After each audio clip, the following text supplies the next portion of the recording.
Josh Allen looking deep, going deep.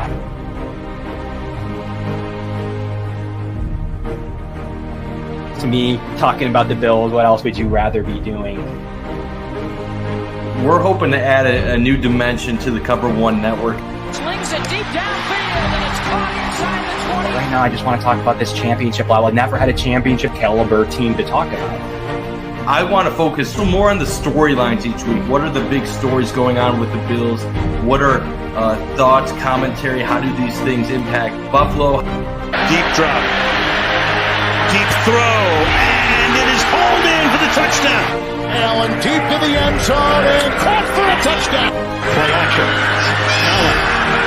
Deep downfield. Wide open.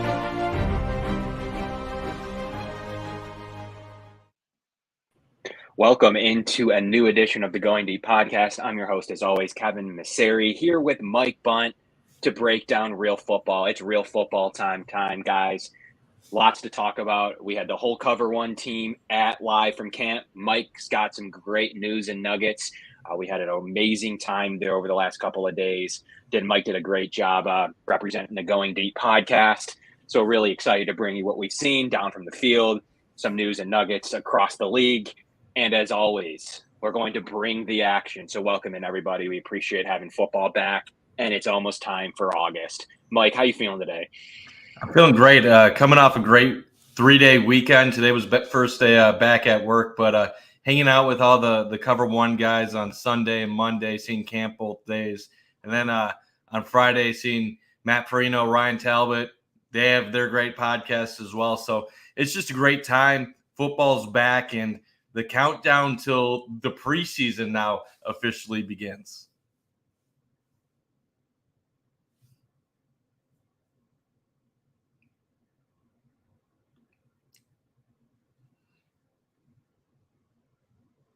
Yeah, and Mike, I'm excited to get into today. Like, the topic of discussion today is Bills training camp.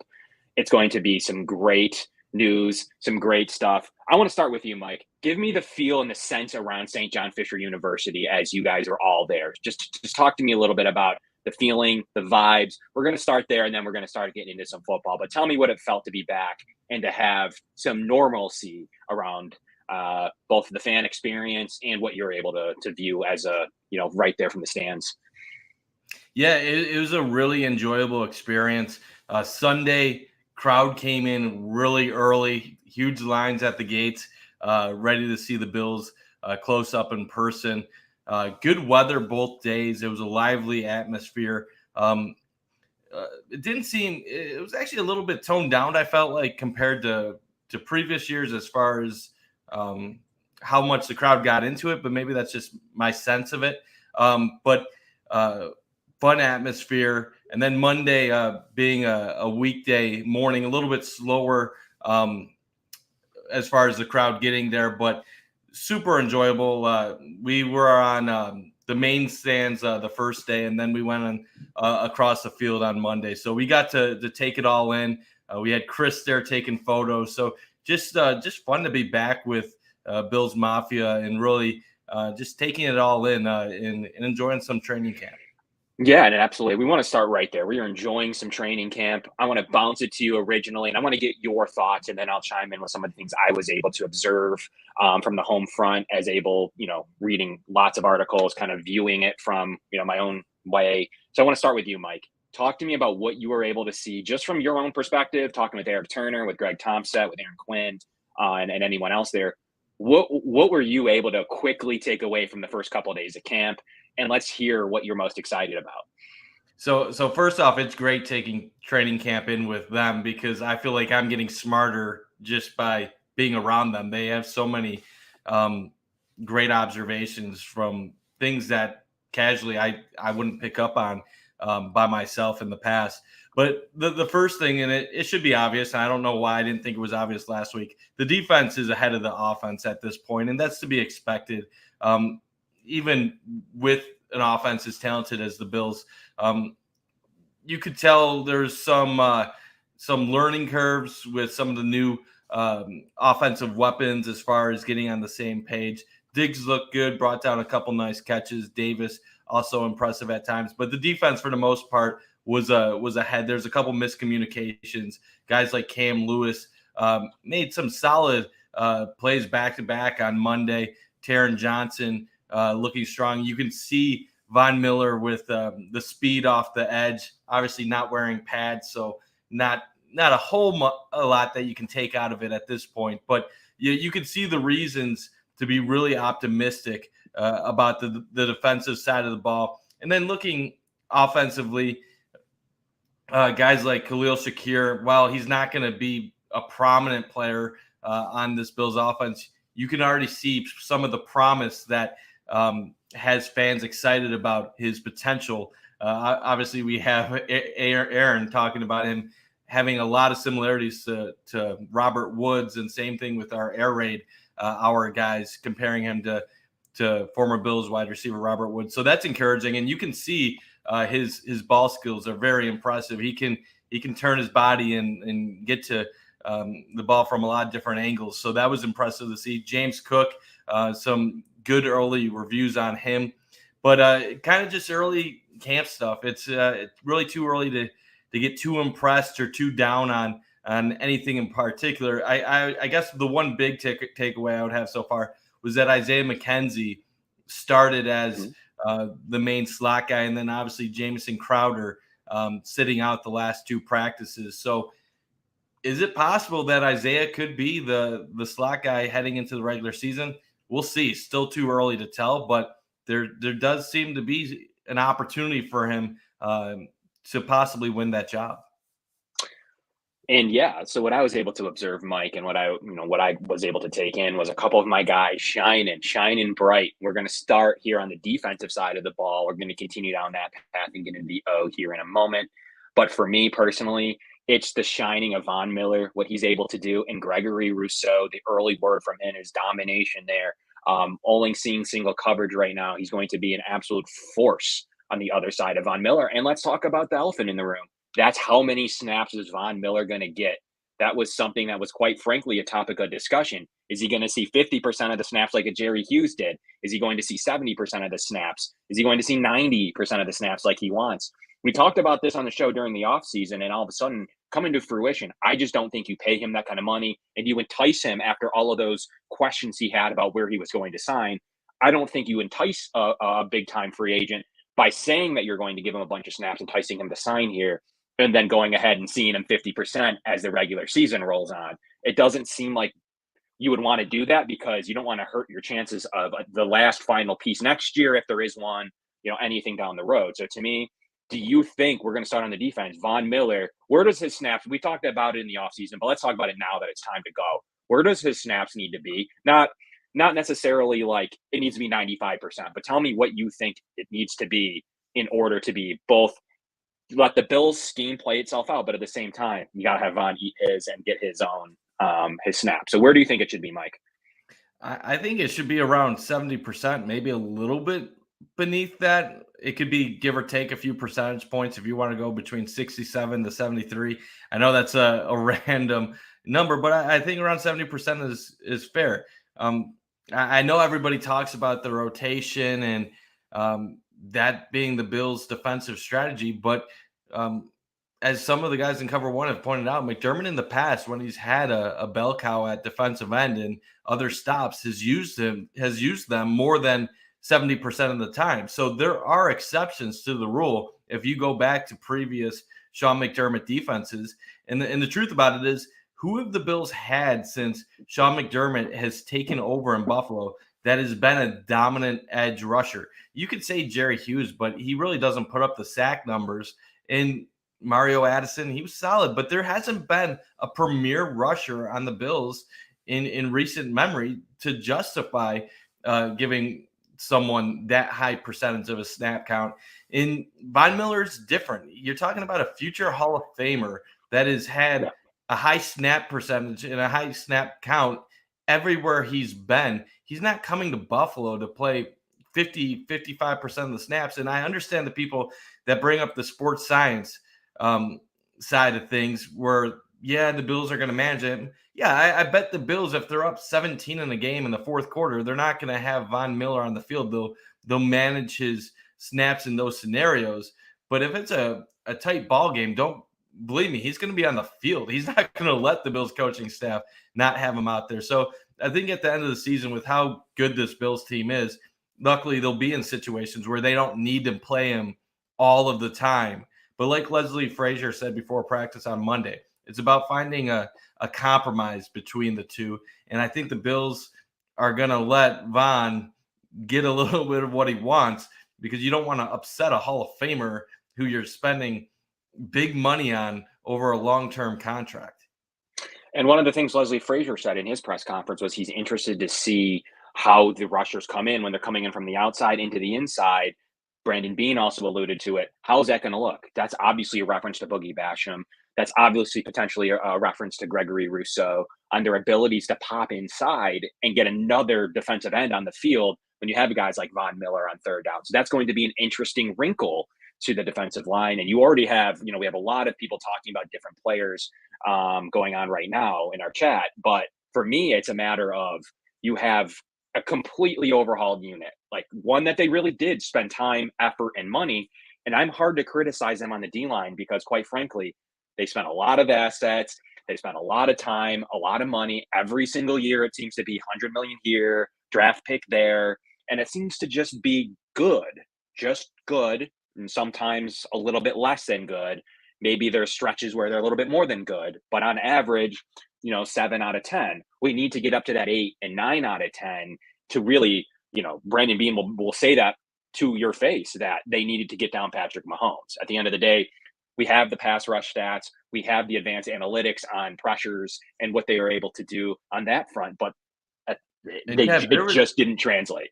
There was a good video I saw recently, too, that the Bills overall last year, their sack numbers weren't bad. They had good sack numbers, and they had top 10 pressure rates. So this was not a bad pass rush last year if you look at the overall numbers. The issue is a lot of the Bills' sack totals came in small groups of games where they lit up Atlanta and Matt Ryan. They lit up the Jets at the end of the season. So if you look at just a few games, combine them, the whole rest of the season was pretty average for the most part with the pass rush.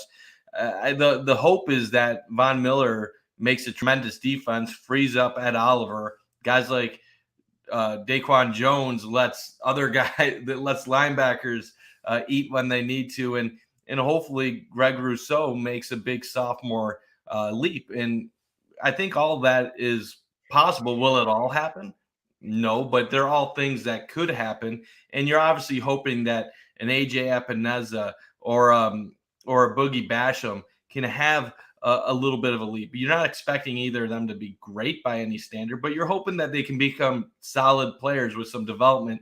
And you got some security and the depth throughout the D-line now with some of the newcomers that you have on this team, like Tim Settle. You have Jordan Phillips, and then Shaq Lawson. If Epineza, if Boogie Basham, they don't perform, you have some solid veteran depth that won't be great, but you can count on if needed at any point during the season.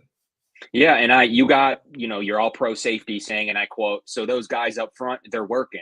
They've got great coaches, great players out there. We know that there's going to be some opportunities for us on the back end because of it. So now you have the DBs, and that was Micah Hyde. And now you have the DBs pretty excited about the potential of this defensive line. And I am, for once, excited about the potential of the defensive line. 2 years ago, I wasn't. I was unsure. They had sunk some assets into it. You had Trent Murphy. You had just drafted AJ Epineza, guy that was falling down the draft boards on draft night. And I'm sitting there like, I hope this all pieces together. And at times it did, but at other times it didn't. And then last year, in my opinion, it wasn't great. The defensive line did do some good things. You have good linebackers and you have a great defensive backfield. But to me, it was average, lifted by some of the coverage and by some of the other scheme that they ran, that it just wasn't fitting for me. It was close. It had moments, but it just didn't click. But right now it's absolutely dominating the conversation is this defensive line and all the guys we've all talked about. You got Settle, some other names that you have. Jordan Phillips is a guy we haven't really talked about, was able to do some big things. The Bills are looking forward to seeing what he can do. So there's just quite frankly a strong presence on the defensive line right now. And that's not even talking about some of the Mike's favorite topic of some of those UDFAs that are coming in there and looking quite frankly like guys that could get claimed by other teams. And I don't do that often because you go through the statistics. And yes, the Bills have a very good roster. And last year was the first time they really were losing players like Nick McLeod and others throughout the year. And I think that continues this year, especially on this defensive line unit where you have CJ Brewer, a guy who looked really good today at UDFA there, and Prince Emili, another guy that has shown some flashes, another popular guy who actually had to spring tryout his way onto even a UDFA contract and potentially a practice squad spot. So you got a couple of those UDFAs who are really pushing the envelope. And that's not even to mention Eli Anku, a guy that, that they really like. And they keep mentioning he had to go in the PUP. He has that injury situation going on right now, but he's a guy that they really like. So he's just another guy that they're probably going to put as a premier undrafted free agent, use one of those veteran spots that you can put on the practice squad now and really be a guy that they see big things from. So they really like this unit. And that's not even to go down other guys that they clearly like. Shaq Lawson, we'll see what he's able to do as just the fourth or fifth guy in the rotation, really, depending on where you put AJ Epinesa and Boogie Basham. And then like Mike Love's always been on the roster. He's a guy that continues to be back and has that veteran presence now, as a college free agent from 2018. Brandon Bryant, another name of somebody that they love on this defensive line. So I do believe truly that someone gets plucked from this unit, and we'll see how that looks because it is that good. And those aren't even the top 5 or 6 guys.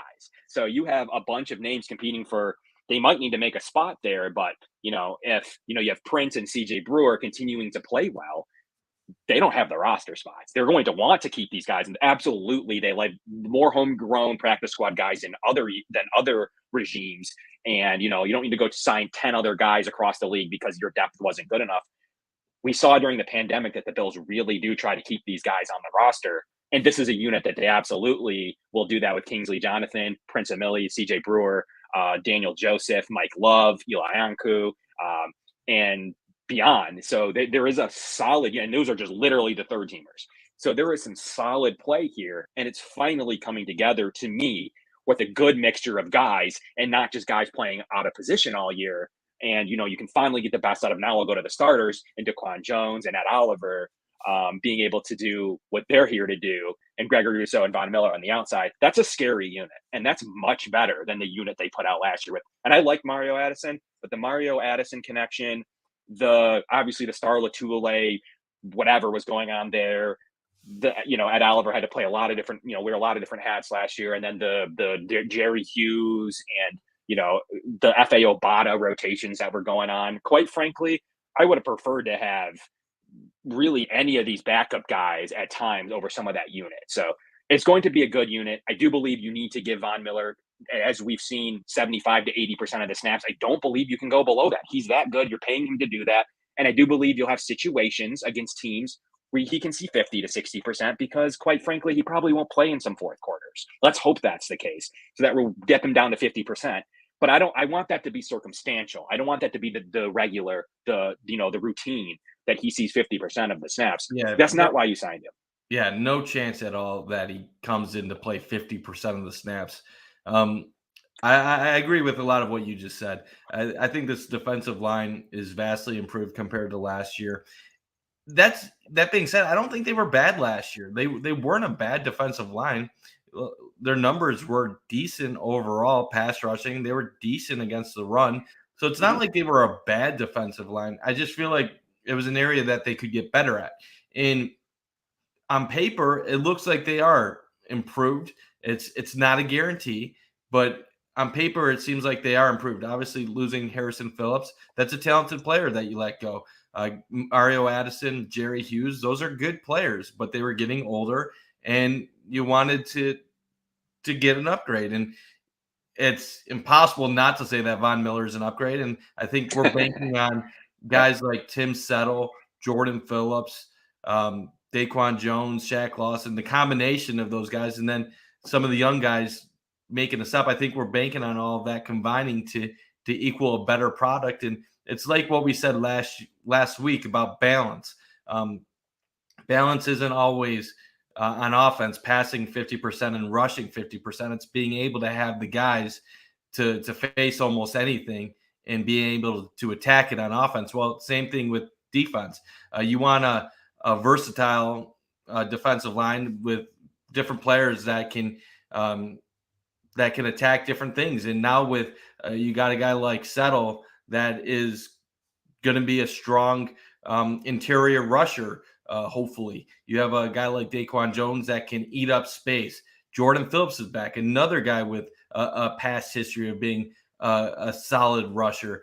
And I haven't even mentioned Ed Oliver. Like with Von Miller and the rest of the guys on this defensive line, he should be able to just go out there and do his thing and hopefully justify getting a huge contract going forward. So yeah, this defensive line, it has the potential. They just have to put it together. A lot of moving parts, a lot of new faces, but definitely the potential to do special things this season.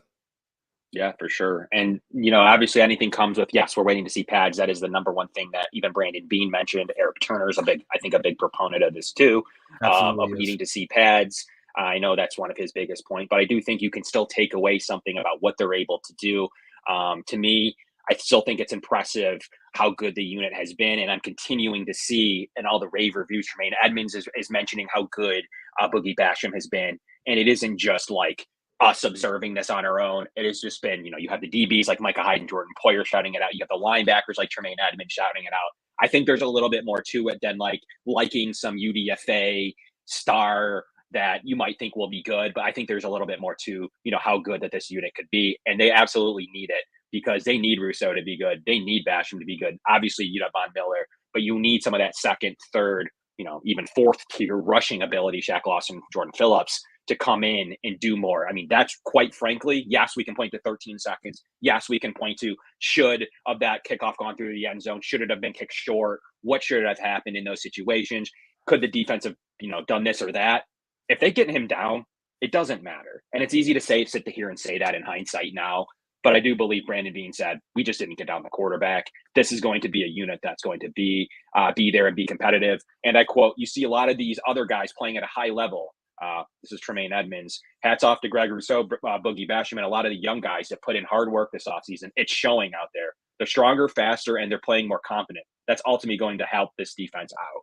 So I do believe that it is one of the focal points of the offseason. The Bills did once again sink a ton of assets with Settle, Jones, Miller, etc. on this defensive line, and then obviously added guys like Shaq and Jordan Phillips. There's more than it's a completely overhauled unit with Ed Oliver and Greg. I'll throw out a crazy number to you. Do they go over? And when I say over under, I'm talking the entire Bills defense. Over under 50 sacks. Ooh. Last year they were in the low 40s. You add Von Miller, you bring in a couple interior guys that are known for getting to the quarterback.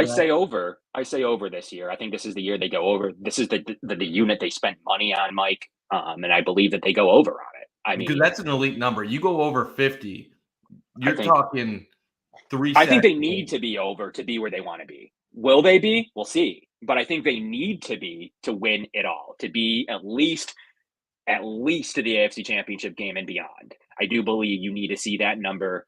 And more importantly, I want to see that number match up with advanced statistics like pressures, as well as just straight up a gut feeling. Like there's a little bit of everything. I want to see the advanced statistics. I want to just see the sacks. And then I want to see, does it look like they're good? Unfortunately, that matters. Yeah, and if they get that number, this defense isn't just going to be a top unit. It's going to feel like a top unit. I feel like last year, it's so crazy to be critical of a defense that was number one in yards allowed per game, points allowed per game, third down conversion rate. But I think some of the reasons why people were critical of the Bills defense last year was there was moments where they weren't bad, but they were vulnerable. Obviously, Kansas City in the playoffs without Trey White, against Indianapolis, against New England on Monday night. people could say that wasn't a statistically bad performance, but when you know a team is going to run it every single play and you still let them get a couple big runs, that they didn't step up to the challenge. They weren't physical enough that game. But if they get over 50 sacks this year, with what we know about what they have on the back end with Micah Hyde, Jordan Poyer, Trey White coming back, Matt Milano and Tremaine in the middle, it's going to feel more like what that 2014 Bills defense did under Jim Schwartz. That might not have been as good of a defense as what they have now, but there was games when they would play the elite quarterbacks like Aaron Rodgers, where they would just shut him down and Rodgers looked pedestrian. Well, if this Bills defense gets 50-plus sacks this year with the guys they have in the secondary, good luck to opposing offenses, because this secondary can do their work when there isn't a pass rush. If there is a pass rush, you're talking about takeaways left and right and what could be a really scary unit. So that 50 number is interesting. You go above it, watch out. Absolutely. For sure, Mike.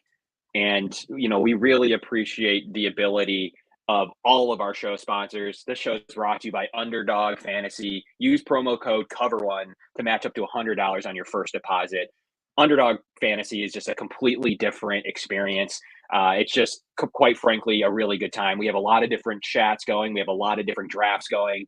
And you can have a supplement to all of your fantasy leagues out there. We're excited once again to partner with the most dynamic name in fantasy football, Underdog Fantasy. It's kind of like your daily sports, but mixed with a season-long league. So it's really cool. You might have a home league every year, but this might be the one that you add to supplement and not need to know a million people to have your second league. And once again, it's kind of like Underdog's best ball. It's going to make a really fun experience, and you can make any 3 players millionaires out there. So get out there and try Underdog Fantasy. I've seen some big wins, and it's just a little bit different than all the others out there. So to me, it's really cool. And use promo code COVER1, and they'll match straight up $100 of any of your deposits. So get out there and join a live draft. It's a pretty fun experience and one of my favorite things to do. I'm in a draft now with a bunch of guys from the Cover1 Slack channel, and it's been a really good experience. So with all that being said, we want to still announce the launch of OnePass. It's the ability to join our premium subscription. We're giving away shirts with that membership, and you're getting a lot for your money. We got Greg Vorse out there. We have Ryan Sullivan. We have all types of different new writers from across the Bill sphere. We have all of our great content. You get to a live Slack experience. And Mike, you gave away a pass today, didn't you?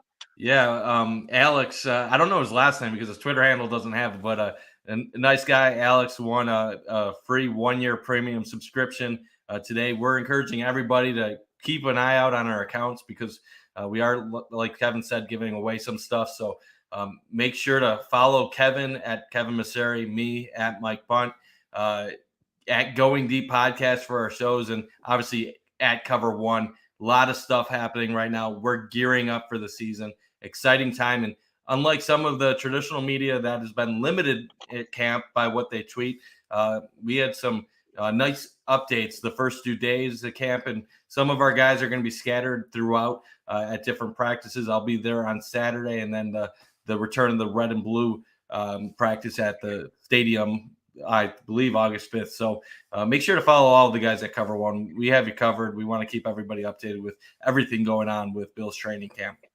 Yeah, and I'll be able to give away a pass too here at the Going Deep Podcast. I'm going to talk to Eric Turner to see if we can give a OnePass subscription away on the next live show. That'll be what I see if I can get from Eric to get that approved. I think that'd be really cool to give somebody who's tuned in, who's here. I've seen a couple people say they don't have Twitter, they can't get on Twitter. I want to give away to our loyal YouTube following as well, for a great OnePass subscription. Check out the new site, cover1.net. It's absolutely fantastic with content, all of our shows, and just a load of information. And I think that you're able to do like a coaching session with Eric too. So that's quite frankly pretty cool for everything that's included with OnePass. But Mike, we already talked. We just spent a load of time on the defensive line position and different intricacies there, and we're going to get into that more. I love preseason. Preseason is one of my favorite things, to talk about. But we got to talk about the offense, and we have to talk about some of the development on both the wide receiver room and the O-line. I think there's some interesting developments there, and then maybe also the emergence of what's going on in the 22 personnel, what's going on at tight end. How's James Cook looking? So, Mike, I want you to start off here and tell me right off the bat, we're going to start at the receiver room. Do you make much of this Jamison Crowder minor injury / behind Isaiah McKenzie? Obviously, as everyone knew live on the draft show that we had, I'm a big Khalil Shakir fan. I personally thought he was really in range to be the Bills' day 2 pick at some point. So I'm bullish on him. He's lived the part. The Bills have found Gabriel Davis success early on in his career. Not much difference in pick selection. And quite frankly, Shakir is a smooth route runner, Mike. So let me bounce it to you. What was your feeling from down on the field with this receiver room? What's going on with the slot? So let me hear your take from St. John Fisher University.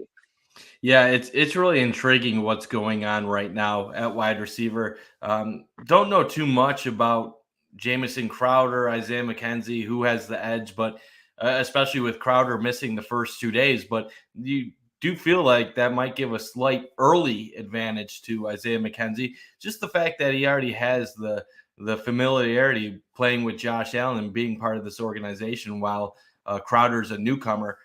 I wouldn't put too much into it at this point. We're only 3 practices into training camp, and Crowder obviously has a much more established past down in Washington and then New York with the Jets. So I don't want to discount Jamison Crowder, especially if he's dealing with some slight injuries right now. But the longer that Crowder is out and the more time Isaiah McKenzie has getting reps with this first team in camp, the better that's going to be for Isaiah to solidify an opportunity to earn that spot. I would still give the edge to Crowder at this point, but we'll see. It's not like it's locked in stone for Crowder. This is going to be a competition, and I don't know if I anticipated that going into training camp as much as now what I'm seeing. I know some of the other Cover One guys, same thought process. They would have told you that Crowder was the 3, but the longer McKenzie has to prove himself, the better it improves his odds. And then talking about Khalil Shakir, like you said, he impresses. Great catch radius. He's able to make athletic plays. He's not a guy that when you're watching just immediately stands out from an athleticism standpoint. Like you would say, similar to a guy like Micah Hyde on defense. But when you see him play, he's just smooth and steps up. I don't think Shakir is going to be much of an impact player and have a huge opportunity this season, but he's definitely someone that they're going to put a lot of work in to develop, and he's eventually going to get a chance to contribute on this team, whether that be later this year or starting next year. What's interesting is you can always point to the team's value of a player, especially if they're signed in the same year. And I'm a cap guy. Greg Thompson's a cap guy. And we'll try to bring you some one-pass stuff on cap and what we think as that pertains to the Bills. And as always, please like and follow us. That means a lot to us. We can bring delivered great content.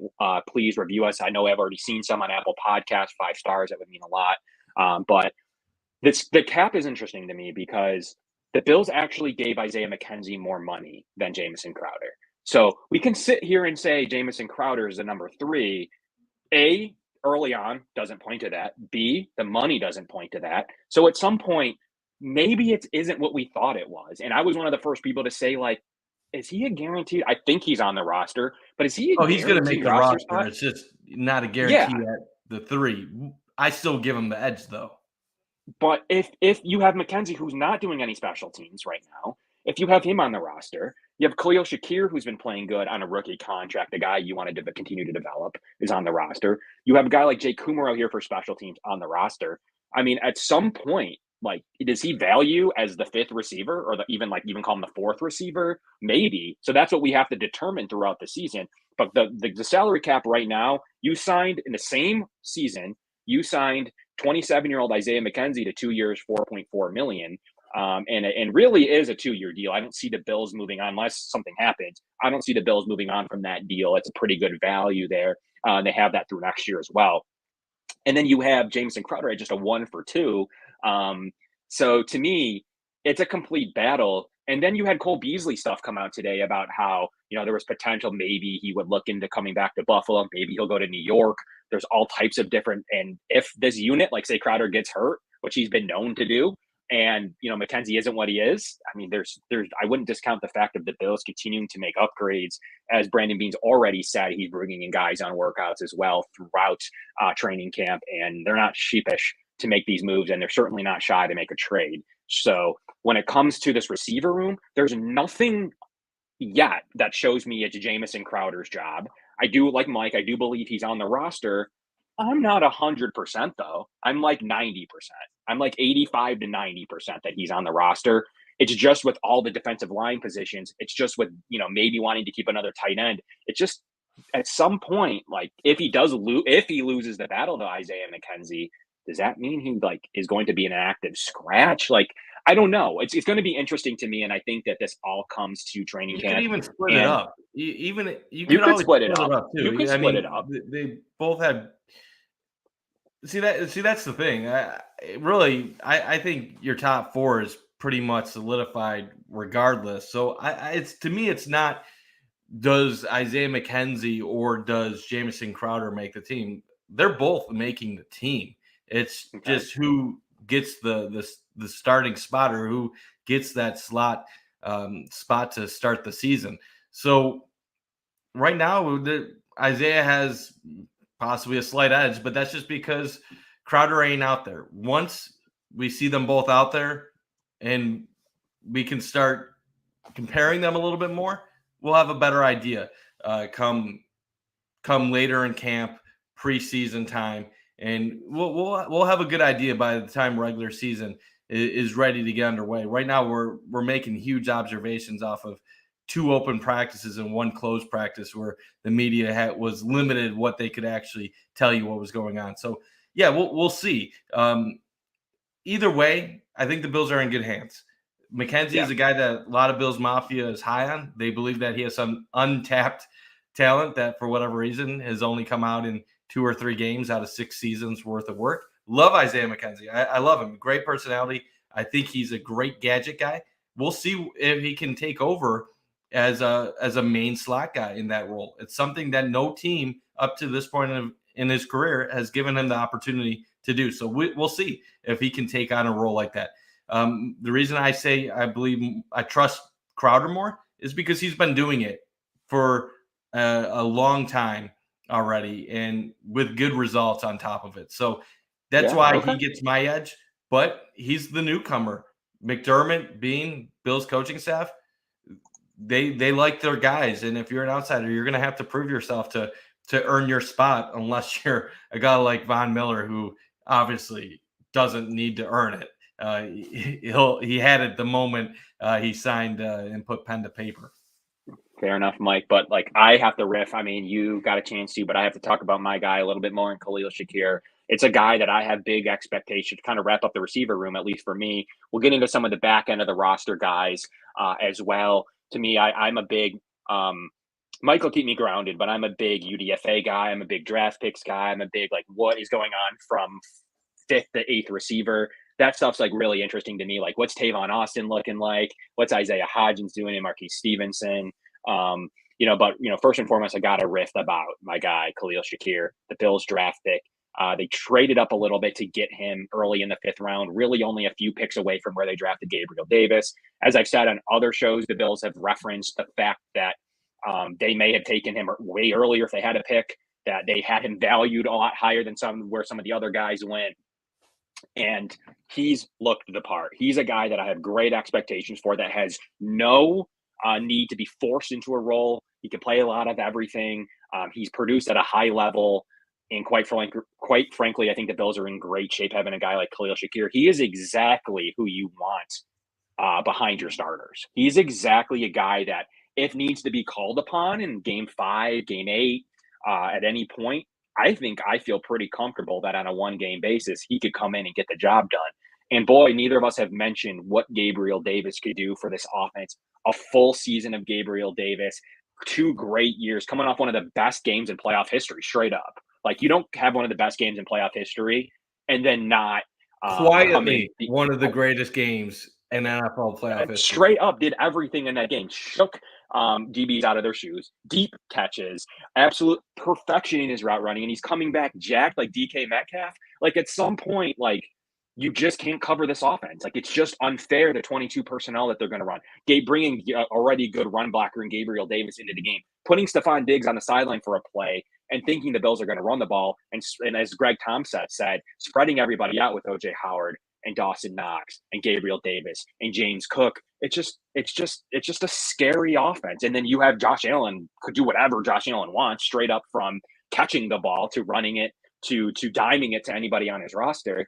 It's just a scary offense when you put all the pieces together, especially that you can do different things now with, to me, a really buzzy, lively Ken Dorsey. So I'm really interested to see how this plays out. I'm very excited for the preseason in terms of the games with pads on. I'm looking forward to August 13th for many reasons. But we have to talk about the O-line real quick, Mike. The offensive line's a topic of conversation. You had the Roger Saffold crash. Hope that everything's going well with him.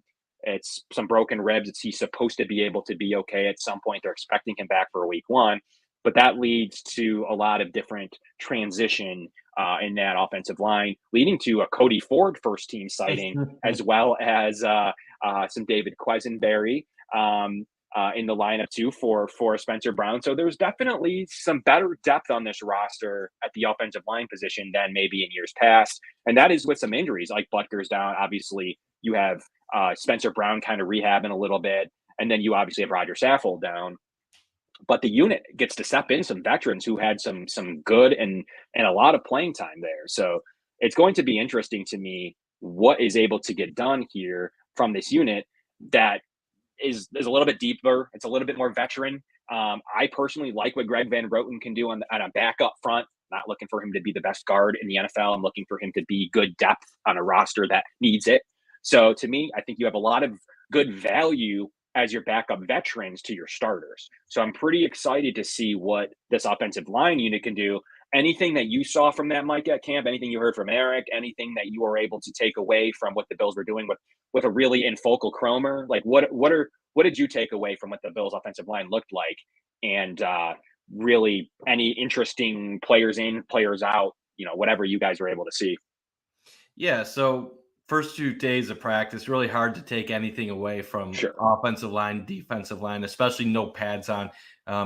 Makes it a little bit easier for the defense to generate pressure. And I thought that the defense did kind of win a lot of those battles. They were putting pressure on the quarterback when they were doing team drills and things like that. The Saffold news, obviously not what you want to hear to start training camp, but sounds like he'll be ready to go for the start of the regular season. We'll see when he gets back on the field. But Bean was talking about that yesterday, said that it's not something where he's expected to miss any games in the regular season. Quesenberry getting some first team reps. I think that's expected. He's probably, when you look at this offensive line, the top backup on this unit, a guy with a good track record in the past. Cody Ford coming out with the ones to start camp. I don't know if that's anything to read into, even with Saffold gone. To me, that's a little bit more some comedic relief. Everybody knows what has been discussed regarding Cody Ford in the past year or two. And I highly doubt that just because he comes out with the ones for a portion of training camp on day 1, that's anything to really significantly read into. But yeah, other than that,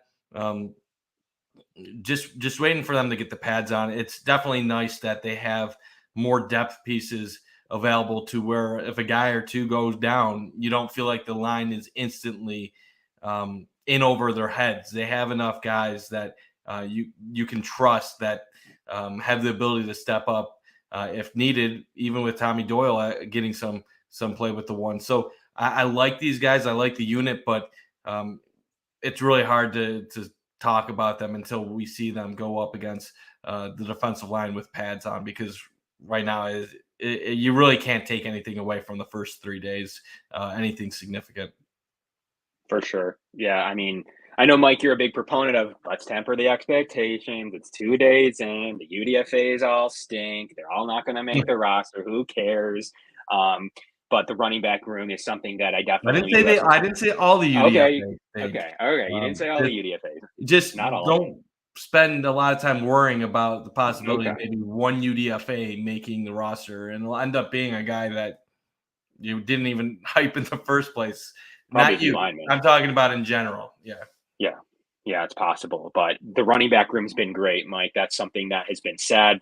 We saw Greg Thompson tweet and got picked up by a couple of Sleeper, the fantasy app that, Devin Singletary's taking the majority of the first team reps. You have Zach Moss in there still getting rotated in. You have James Cook, who just looks like a beast out there, Mike. So anything you could take away from the running back room, that's a room you should be able to take something away from early in camp. That's not a Lions position. Yeah, so my takeaway early is that Devin Singletary is the clear number one right now. As after 3 days of practice, he's the clear number one, which shouldn't be a surprise. It's the beginning of camp. He's been the starter for the last couple of years now, and James Cook is a rookie, so he's going to have to earn his role. And you're also talking about one guy that's more of a rusher, and the other guy that's probably going to be more of a pass catching role. So James Cook, he's been decent early. The Bills haven't run the ball a lot in the team drills that have been open to the public. So we really haven't seen a lot of James Cook going up against the defense. But from reports from some of the national media that's been at practice watching him and some of the people that are closer to the team, they've been saying that James Cook has looked the part early on in camp, that he looks like he can be productive. Eric has noticed some of the stuff that they're working on in the red zone and saying that Cook was standing out. So I'm going to trust their words more than my visuals from 55, 60 yards away half the time I was seeing Cook. But encouraging to start with. Absolutely. Yeah, there's a lot of encouraging and your signs boy here. Blackshear. Eric likes Blackshear. All right. Not to make the team, but as a practice squad guy. And if Eric's talking him up, that's some legitimate hype. Okay. Well, I'll take a guy I liked. I think that he brings a specific skill set to what the Bills are looking for. Definitely a skill set that you're looking for on the practice squad type of player. Now, from there, it doesn't take much. It just doesn't take much for a UDFA to see the value, especially if they do one thing well. He's going to be like a version of James Cook, a guy that can receive out of the backfield, a yak guy. So he's going to be an interesting name to watch out for as training camp develops. And he might see a guy that gets a lot of action late in games that you might see pop. So Raheem Blackshear is definitely a guy I have pegged for the practice squad as a guy they really want to continue to develop. And if anything happened to any of those top guys throughout camp, I think he has a legitimate claim at a position where I do believe that a UDFA in the past is able to produce. So Raheem Blackshear is a guy that from Virginia Tech, he did it at a pretty good level. He's a guy that has shown certain skills that they're looking for. And I believe that he's going to be an interesting name as all this develops. So he's going to probably take those reps once James Cook's out of the game. So when James Cook is out of the game, I do believe you'll see Raheem Blackshear be what he is to the second and third teams. So it's going to be interesting to see if he's able to really make a play for himself. But he is a name. So keep that name in the back of your head. You talk about Jalen Wademeyer all the time. There's some interesting names at the defensive line that we already went through, some UDFAs there. But I think Blackshear, to me, is the guy I'm watching because I do like what he's able to do.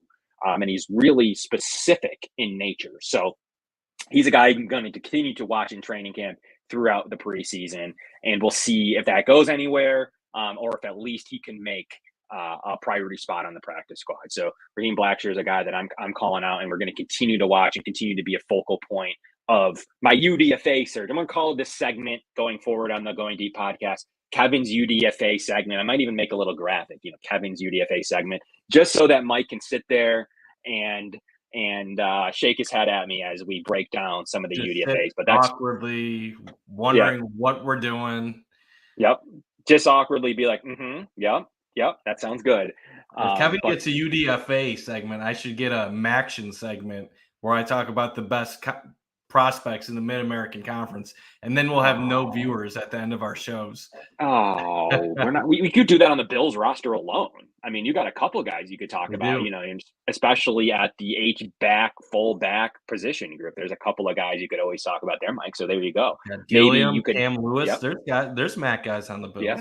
You got Cam Lewis, a guy who's playing really well. You've got, Gilliam, obviously. You have Quentin Morris, a guy come from Bowling Green. So there are some names of some players there that might be interesting as you break it down. And look, obviously Boise State plays at a little bit higher of a level, but you do have like very skilled players that aren't just from Alabama on this roster, and that who can Devin contribute. Singletary, Florida Atlantic. Sure. Same range as so. the UV. Same range as the MAC. Hey, one thing we do have to get to today, we got to get to the punter battle. We haven't talked about Matt Hawk and Ariza. That's going to be something that we should probably spend a minute or two on. Yeah, bounce it to you, Mike. Let me know what I saw all of the buzz. We have the truthers of people that are like, he's kicking 62 yards. Hold off. I heard he held like 6 straight and made kicks for Tyler Bass, which was a big concern. And that Matt Hawk looked better in the first couple of kicks and really putting the pressure on Ariza. And then you have the people that are like, he's a rookie, he's going to get cut, he's a UDFA, he's just like Derek Rogers, whatever, even though he was drafted. But anyways, Mike, I'll bounce it to you first, as I've been doing here in this show. Talk to me about what you were able to see and the general buzz about his big leg. Yeah, so the first practice we got to see a lot of punting. Not so much day 2. Matt Hawk was good on Sunday. He was strong, and he was outperforming Ariza in the beginning. You can tell there is a hang time difference between the two at the moment. Hawk is more consistent with getting it up in the air, letting it hang in the air for a while Ariza a little bit lower ball at times. Hawk was strong. He was pinning it can't even speak right now, inside the 10 when needed, and he was getting some distance on his punts. And after a poor little start, Ariza started putting it on. Then he started blasting it. And when I say blasting it, Ariza was kicking it 75 yards, no issue. As Greg had in one of his posts on Twitter on Sunday, he had one that must have gone 80 yards in the air. And when he delivers one of those bombs, it's something to see. Will the special teams possibly give up a long return on one of those during a game at some point this season? Probably.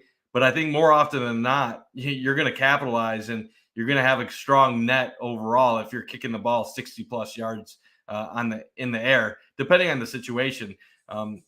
There was a few punts where Ariza was trying to punt within the 10, and he was successful on those as well. So the punting battle was strong on day 1. Don't know what's happened day 2, day 3, but you can definitely tell that Matt Hawk has come prepared to step up in this competition, even though I don't really give him a chance of actually winning the job unless Ariza really fails to show up when it matters in preseason games. In fairness, the Bills used a draft pick. It's not the end of the world draft pick, but more than the draft pick is the 4 years of control at a low level. The Bills are after that. He'd have to be pretty bad and or not ready at all. And then I don't even think with his name, I think there's like lower level rosters who would roster him, even if he wasn't great. And so you can't even like try to sneak him onto the practice squad or anything like that. Yeah. I think I want to answer this too. They weren't line drives as far as would they be blockable. We're talking like if Hawk is punting it at like 4.2 or 4.3, we're talking like Ariza is like 3.9. You're talking like less than half a second difference. Okay.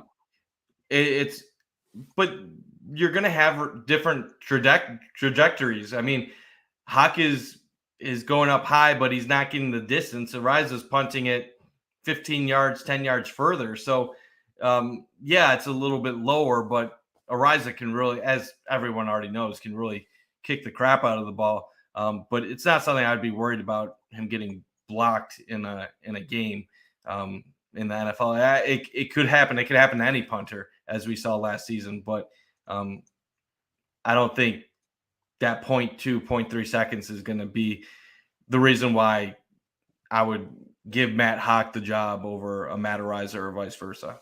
Okay, that's fair enough. And the interesting part of this, Mike, is there's got to be another part of this battle that was up there for battles of the battling of Bills training camp isn't just the punter room. Obviously, the kicker room settled, the long snapper settled. The return game, were you able to sense anything going on with who's going 1, 2, 3? Anything that you guys were able to take away from all these punts that have already been happening in training camp? Yeah, so I don't have any significant takeaways. That's fine. From that at the moment. I believe it was Stevenson, Shakir. I don't know if I couldn't really tell if Austin was back there or not, but I think the most interesting thing is that Isaiah McKenzie wasn't back there. Yeah. And to me, that tells me that they're going to continue to focus on him as a wide receiver, which almost in a way solidifies the fact that you feel strong that he's actually in a legitimate competition for this slot role. Because if he wasn't, maybe you give him a chance at winning that kickoff return opportunity. But yeah, I would assume Isaiah McKenzie isn't going to play a significant role in returns this year. As far as a kick return perspective, we'll see who it goes, Stevenson, Shakir, anyone else. But yeah, a little too early for me to say someone has the edge on that. Yeah, for sure. Yeah, it is interesting that McKenzie's off that. I mean, the Bills do have fairly big plans for McKenzie. I don't think if he was in like a bigger, like, I don't know, there's just so many signs to me that like he would be returning punts and kicks. Like, I don't know. Like, to me, I think they do have a slot role, and that's how you got him back at a 2-for-4 value. I do think there's more to that. We'll see as training. We've already talked about that previous segment, but we'll see as training camp develops if that means anything. But the way I look at it with McKenzie is if he can win the 3, good for him. But the Bills value him even if he isn't that 3 guy. They still value him as someone that's more than just a gadget play guy. He's good at those gadget plays, but you still want to get him the ball 20 to 25 receptions and then occasional handoffs and stuff that out of the backfield. So Isaiah McKenzie definitely has a role on this offense this season. And that has to play a role in why you're not seeing him really on special teams as much as you might expect entering a season like this. Yeah, for sure. I'm interested to see that, like, are you able to get the most out of Shakir's touches? Like, that's what I'm interested in. Do you have to roster Stevenson? Will you have to go to Tavon Austin at some point to make roster space? Or can you get a lot out of Shakir? That's what's interesting to me. And then maybe that would free up room to do something at the defensive line position, add one of those UDFAs we're talking about in Kevin's UDFA segment, and do a couple of those different things. If you're able to return with Shakir and have Kumaro as your 6th special team, wide receiver solely for special teams, you could totally put a roster spot elsewhere on this roster. And that might be what's interesting. And that's why I'm a little iffy on Tavon Austin making this team, because it's pretty clear early on he's probably not going to crack that top 5 for wideouts right now. If you have obviously Diggs, Davis 1, 2, and then Crowder, McKenzie, however you want to put it, 3, 4, and you feel like Shakir is developing into a good prospect, and you want him to make the team as a 5. You got Kumaro as a 6. Unless you're keeping 7 wideouts, it's really hard to see Tavon Austin making this team unless he does somehow earn a role in this offense. And I don't see him being a special teams only guy. I don't see it. He hasn't done that since early in his career. And I get it. Like, against the air in minicamp, he looks fantastic. He's has some of the most impressive college and high school tape you'll ever see. But there's a reason that he hasn't put it together in the NFL to this point of his career. And I think I like the comment from Justin Calhoun here. He was brought in for competition. That's what I see. He was brought in to elevate the rest of the guys around him when you're talking about McKenzie, Crowder, Khalil Shakir, and the likes. And maybe he has an outside chance of sneaking on this roster. I don't think it's likely. On the vet minimum deal would be a guy that would cost your roster nothing. He has got that minimum benefit. He did play well toward the end of last year for Jacksonville. I do think that there's some things to like. With our friend Nate Geary claims he could be on the roster, playing his way on the roster. So it's interesting. Like, yes, he's a step behind McKenzie. Yes, he's a step behind Crowder. But could he make up that gap? Because that's what would happen to me is he would take the roster spot of, at this point, someone like Jamison Crowder, and then be able to do things like return, and then have a guy like Shakir as well. So you'd have that battle there. So there's interesting what you're going to do with Tavon Austin. Because, like, think about it. I do believe if you have Tavon, what would you call him? Like, is he Tavon is – this is what happened, Mike. What would happen would be he would take Isaiah McKenzie's role from last year. McKenzie would take Cole Beasley's role. Well, see, and that's kind of – and then you have Shakir, who does some of the things that Isaiah McKenzie does from a gadget perspective. Well, he could take Emmanuel Sanders' role. Remember there's no Beasley, no Sanders on the roster, so there is roles. I'll say this: it's not impossible to find room to have Tavon Austin make the team. No. He can definitely make the team. I just don't know if he makes a team and has a role that he would actually want. They keep 7 receivers. Maybe Austin is the number 7 Stevenson on the practice squad. I could see that. But then you could also make an argument that if you're going to have one of those two be the returner, who would you rather have in that situation? Do you want a guy that's 31 that hasn't been a primary returner in many seasons and probably didn't come to Buffalo to want it to be a kick returner, punt returner? Or do you have Stevenson, who you invested a draft pick a season ago, who, although he had some low moments, he has incredible speed and would probably be content being a returner only. He'd probably be happy just to be on an NFL roster. We'll see. A lot of it will be decided in the upcoming weeks, but it's not something I'm overly concerned about. It's just an interesting hypothetical to discuss. Caught a dime from Case Keenum for a deep pass touchdown. I mean, that was impressive. Like, he did get a huge separation on that. So there is definitely, and the difference is, like, he isn't coming in to be the number 2 receiver. You're talking about a guy that can come in and is going to see dime cornerbacks. He's going to see the 3rd, the 4th guy on a roster as he enters the field. So he's not going to have to smoke, Jalen Ramsey. He's going to be seeing guys that may or may not be roster level guys on certain teams. So I do believe he would bring that speed advantage, that yak that they're talking about. Everything's yak. James Cook, Tavon Austin, that yak, getting Isaiah McKenzie in his yak, getting Raheem Blackshear might be on the practice squad to be a potential guy that could do that. So you have that kind of ability, just like we talked about the D-line, like needing to do something well there. I do believe the focus of the offense is yak, and you're looking at yak guys, and maybe that adds Tavon Austin onto the roster, especially if you can get creative with your roster. So and then even Jamison Crowder is a yak guy. So I think that ultimately is what you're looking for as you continue to develop and continue to make this roster. And, like, wow, Case Keenum to Tavon Austin. What year is this, Mike? Yeah, I know, right? I will say this. Good point on the yak. Obviously, we know that's something that they're working on, that they've been talking about. We've been talking about cover 1. How important is yak? It's debatable who you talk to. Obviously, some offenses are more based on yards after catch, while the Bills have deeper routes, and that's a big reason why they don't get the yak, is because they're going downfield more with deeper route depth. And you go for the yak, you're probably going to give up some of that average depth of target. So it's kind of a trade-off. You get yak, but then you lose some of the length of your passes. But the yak is supposed to make your life easier as a quarterback because you're letting the receivers do the work.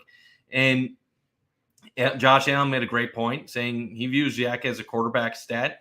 And if for those that practice the first 2 days, it's clear the Bills are working on that aspect of their game, some more slants, situations where they can set up the receivers to get some yards after the catch. There was one with Stephon Diggs where if it was a real game, the dude would have been crushed. So thank God it's practice, because he went to the ground. He was okay. He was fine. But with some of these plays comes some more tight spaces and some risk. So it's not always a good thing. It's all about moderation and how you go about it. Yeah, for sure. And we have Sean McDermott saying Tavon Austin's seriousness, the passion he has for his career, and the juice he plays with on the field. There's a lot the team can learn from a veteran like him, and that's more music to anybody's ears than the yak, is that ability to have those as your final roster guys. So we'll see if any of that veteran leadership in a room that, is not young. Diggs isn't young. McKenzie isn't young by any stretch, but you do have Davis, you do have Shakir, you do have some young potential there. Maybe they would go to somebody like Tavon Austin for a last and final roster spot.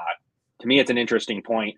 I'd like to see him show out. If he's good enough in preseason, I do believe the Bills will roster him, mixed in with what he's able to do from a return ability, what he's able to do in the locker room. I do believe there's enough there to roster him if needed. So I quite frankly could see a path to the roster. And I do think he's one of 3 or 4 names right now that could play their way onto the roster. It's not a huge list, but he's one of a few players that could play his way onto the roster. And we'll probably get into a little bit more of those names on our next week's show as a lot more develops. And Mike, what do you got going on in the training camp world? I know, what do you have going on in the next week before we speak next Tuesday here on the next edition? Tell us about your plans for training camp. What are you working on? Let's hear about everything you got focused for the next 7 days. Yeah, so I'll be there Saturday with my wife, which we'll see how much I'm hanging out with my wife and how much I'm tweeting about the Bills. We'll see. But it'll be a good time. Obviously, with the Cover One guys, the first 2 practices, that was a lot of great football talk, learning a lot of different things from their perspective and point of views. Greg, Eric, Aaron, Hans, Chris, the great football minds, and a lot of nice observations. It was nice to really give Cover One a strong boost right out of the gate with camp. And like I said, I'll be there on Saturday. I'll be live tweeting parts of it. So if you want some updates that the media can't tweet about because of the restrictions that they face, make sure to check me out on Twitter at Mike_Bunt. I follow people back, so if you give me a follow, I'll follow back. And looking forward to it. Camp has been enjoyable experience so far. It's been great back at St. John Fisher, and we're learning more about this newest version of the Bills every single day. So that'll be great. We'll talk about that on next Tuesday at 7, and then August 5th, the Bills return to the stadium for their red and blue open practice. So that'll be a lot of fun as well. Hopefully a strong crowd. I don't know how many people they're opening up to, but I know a lot of people, unfortunately, weren't able to get tickets to St. John Fisher due to how quickly the tickets sold out this year. So hopefully those that were kept from going to Rochester can enjoy one of the open practices at the stadium in OP. Yeah, August 5th, 5:30. We got that going on too. So the lots for Mike to report on. So follow along. We're going to be bringing you the best coverage throughout the Cover One Podcast Network. Obviously, as always, please check out One Pass. It's our new premium subscription at Cover One. We're going to be bringing you all types of written content. Obviously, all of our shows, a really cool One Pass shirt. So there's going to be some real fun to be had on the One Pass membership at Cover One. And maybe we'll pick a live winner for a $57 membership here on the Going Deep podcast live next week. But we had a great edition, kept you guys for an hour 10. We want to continue to bring you the best coverage. So please like, subscribe, comment below, as well as give us your thoughts. Do you think Tavon Austin makes the roster? I want to read some of these thoughts. Tweet at us, comment on us. Does Tavon Austin make the roster? That's the topic I want to kind of start with next week to see where everybody's at on that front. So something to watch out for. And I want to play like a little interactive training camp game. We're going to start the first test of your Bills knowledge. Does Tavon Austin make the roster? So tweet at us, comment at us, and maybe we'll have a cool giveaway around that too. But once again, really appreciate everybody tuning in. Mike with some great content from training camp, some really good bonding experience there from the Cover One team, growing a great team. We have 2 shows Monday, 2 shows Tuesday, 2 shows Wednesday, 1 show Thursday. and maybe us on Fridays occasionally if we get a good guest, Mike. Leave us with some final thoughts. Yeah, just kind of continuing where I have been. Great to have football back. I'm glad we're done with the NFL dead period. Late June, early July was really killing me. I was having a lot of fun outside of football, but the shows were becoming difficult to talk about on a weekly basis with nothing really happening. Great to have everybody back in Rochester. The sport's been amazing for the Bills.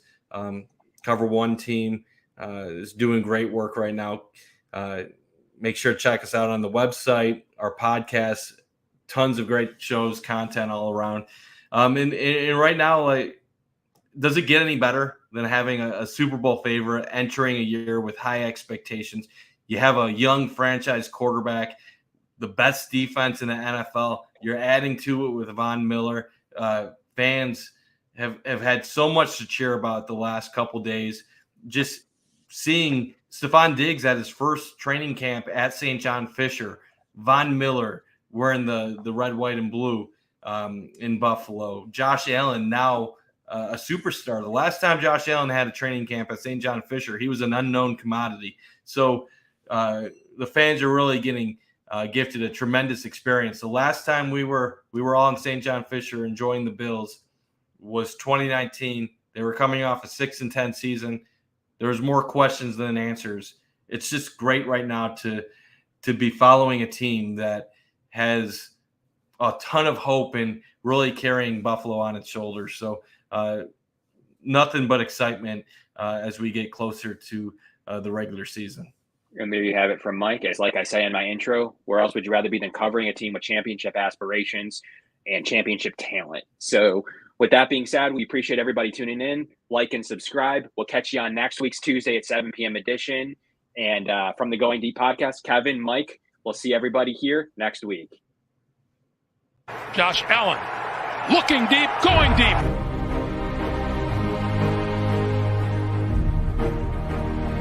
To me, talking about the Bills, what else would you rather be doing? We're hoping to add a new dimension to the Cover One network.